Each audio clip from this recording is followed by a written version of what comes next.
This is easily one of my favorite romance of all time because I just got done watching Betrothed to my Sister's Ex, and before you scroll, this is not what you think it is. This is not a Gunnar anime. This is not a will they, won't they story. Now, there are elements of that, but truly to its core, this is a story about overcoming generational trauma, not only learning to love yourself, but to allow yourself to be loved by others. It rarely pulls its punches, actually. It's pretty intense at moments, and this story had me in tears at multiple periods of time because, yes, it can be frustrating, and I think it's supposed to be frustrating because the will they, won't they attributes of this show includes Marie running away from love, from Kiros, because she can't accept it. She doesn't know how to accept it, and that can be frustrating because you go into a romance wanting romance, you're wanting love, and this show eventually gives it to you, but it doesn't spoon feed it to you. It takes time, not because of your traditional anime reasons of, oh, there's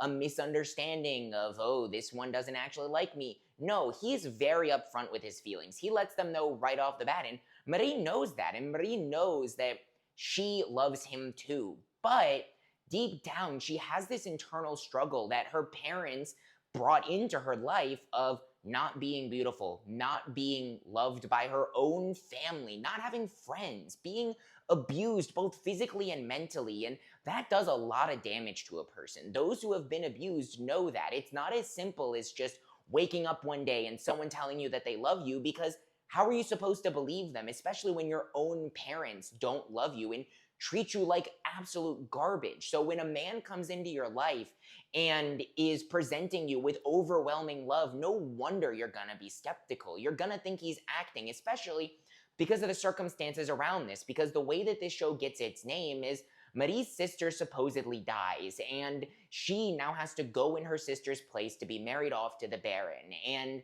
turns out that the Baron was actually wanting Marie this entire time, and it was just a whole misunderstanding, but she can't accept that. Not because she doesn't know it's true, but because she's struggling with that internal battle that is both seen in dark moments, but also unseen.